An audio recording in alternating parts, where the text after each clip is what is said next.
Você vai ouvir agora o Lições Diárias da Bíblia, apresentado pelo pastor Alberto Adrio. Olá, hoje é terça-feira, dia 25 de junho, e o tema do estudo de hoje é o milênio na Terra. O texto bíblico que baseia nosso estudo é Apocalipse, capítulo 20, do verso 1 a 3. E aqui, a palavra de Deus nos diz o seguinte: Então, vi descer do céu um anjo que tinha na mão a chave do abismo e uma grande corrente.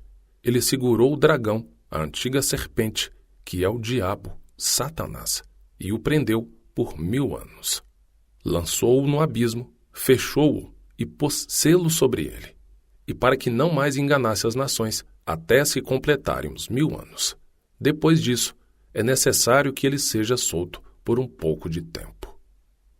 Apocalipse capítulo 19 termina com uma descrição dramática da volta de Jesus e da destruição dos ímpios. Mas a história não acaba aí. Apocalipse 20 nos introduz a um período que durará 1000 anos, conhecido como o milênio. É óbvio que vale a pena lembrar que as imagens do Apocalipse 20, do verso 1 a 3, que lemos no início, são simbólicas. Um exemplo claro disso é que no próprio texto, a própria Bíblia explica que o dragão a ser acorrentado é o próprio Satanás. O diabo não ficará amarrado literalmente com uma corrente e trancado em um abismo. Por 1000 anos, ele estará confinado à terra desolada e despovoada, limitado pelas circunstâncias que ele mesmo criou. Durante o milênio, Satanás e seus anjos ficarão presos no abismo, que é a própria terra, de volta a seu estado caótico e primitivo, conforme Gênesis capítulo 1, verso 2. E relembrando, esse aprisionamento é simbólico e circunstancial, porque todos os ímpios estarão mortos e não haverá mais ninguém para induzir ao pecado, conforme Apocalipse capítulo 20, verso 5.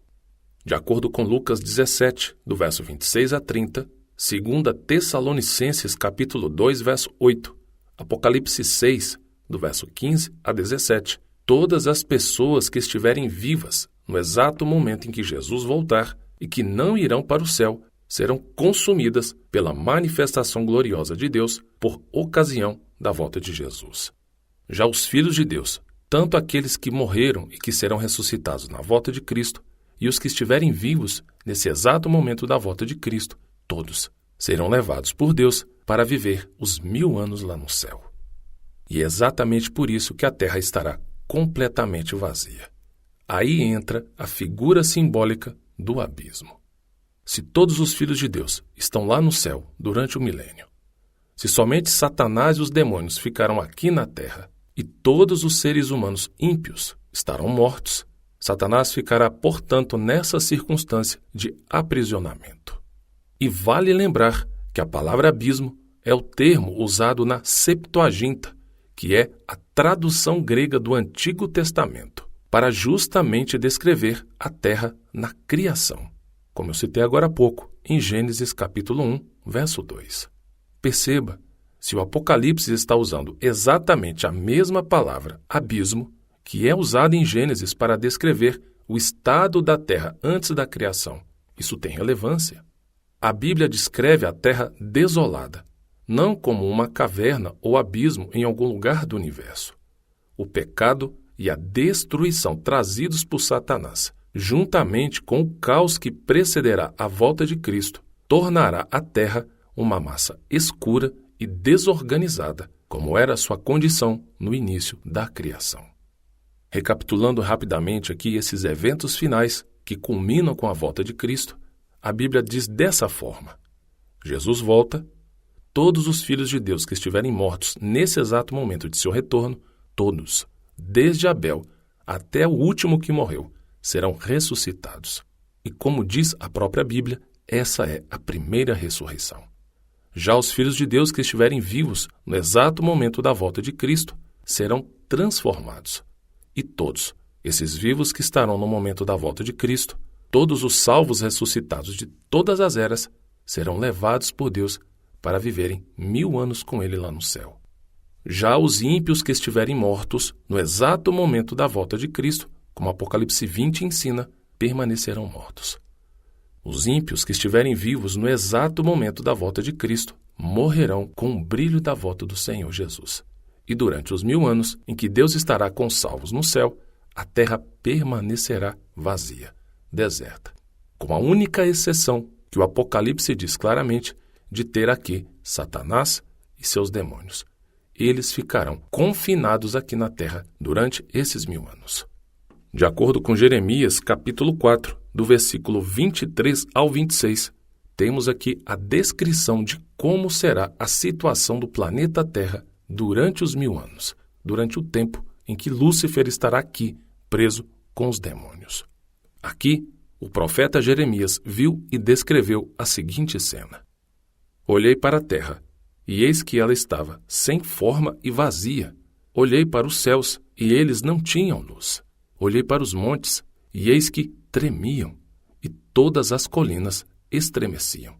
Olhei, e eis que não havia ninguém. Todas as aves dos céus haviam fugido.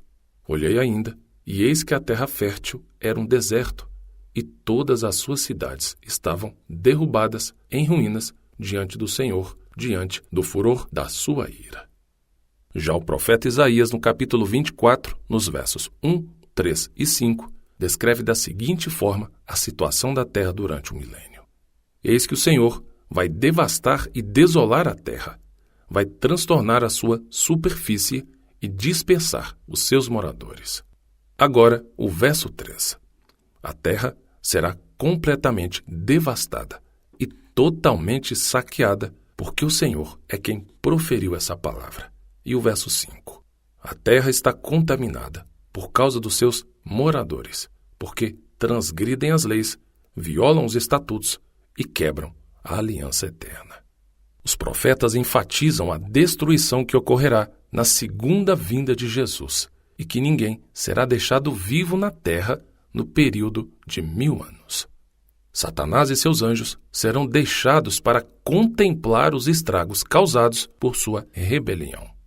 O universo inteiro reconhecerá novamente que o salário do pecado é a morte. Deus lida com o problema do pecado de um modo que ele nunca mais se levantará, conforme Naum, capítulo 1, verso 9. Deus fez isso de 3 formas principais. Primeiro, ele revela o seu amor ilimitado, seu desejo e esforços incansáveis para salvar a humanidade. Segundo, revela sua justiça, equidade e retidão. E terminando o estudo de hoje, terceiro, permite que o universo veja os resultados do pecado e da rebelião. E ao concluir aqui o estudo de hoje, eu vou deixar com você o texto para a sua leitura bíblica. E o texto de hoje é Miqueias, capítulo 1. Que Deus te abençoe e, com a permissão dele, amanhã continuaremos o nosso estudo. Até lá! O Senhor deseja que nós tenhamos conhecimento da sua palavra. Por isso, continue conosco estudando as lições da Escola Sabatina. Que o Espírito Santo te abençoe muito.